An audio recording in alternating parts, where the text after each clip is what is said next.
Oven থাকলে একটাই সুবিধা, ফ্রিজের যেই কোনো ঠান্ডা জিনিস ঝটপট করে গরম হয়ে যায়, একদম টাটকা জিনিসের মতো। এই যে ধোয়া উঠতেছে, এগুলো হচ্ছে গতকালকের ভাত ছিল। সকালবেলা হচ্ছে আজকে নাস্তা টাস্তা করা হয় নাই, কিছু ভাত ছিল, এগুলো ওভেনে গরম করে নিলাম। এখন হচ্ছে আমি আর আমান পাখি দুপুরের ভাত খাবো। কীভাবে ধোয়া উঠতেছে।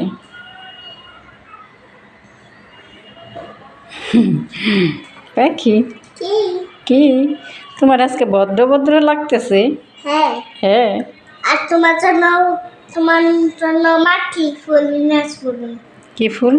মাটি ফুল। এটা তোমার মাটি ফুল বাইরে ছিল, এইটা মাটি ফুল নিয়ে আসবো।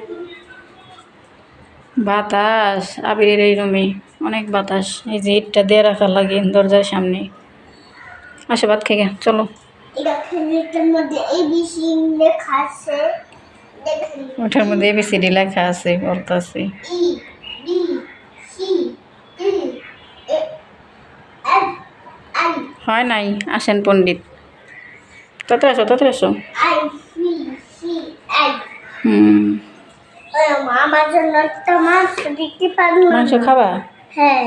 আচ্ছা, মাংস দিয়ে খাবো। এই যে দেখেন, আজকে দুপুরের খাবার সব কিছুই বাসি। এই যে গতকালকের হাঁসের মাংস ছিল, হাঁসের মাংস চুলায় গরম দিছি, আর ভাতটা হচ্ছে ওভেনে দিছি। ভাতও একদম গরম হয়ে গেছে, মাংসটাও গরম। বাকি কি খাবা? হাড্ডি মাংস। হাঁটি মাংস খাবা? হ্যাঁ। আচ্ছা ধরো দিতেছি।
দুপুরবেলা পাতলা খিচুড়ি আর হচ্ছে মুরগির মাংস রান্না করছিলাম।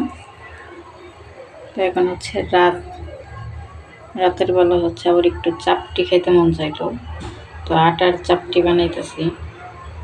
আটার রুটি বা চাপটি একটা হলেই হয়। এখানে বানাইছি, দুইটা হয়েছে, তিনটাই হইল, আটা বেশি ছিল না।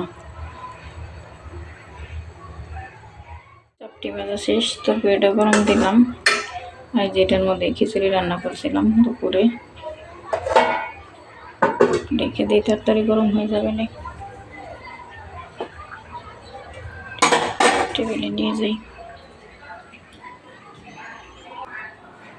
ডাইকে রাখছে হচ্ছে এটা সিলিন্ডারের চুলা।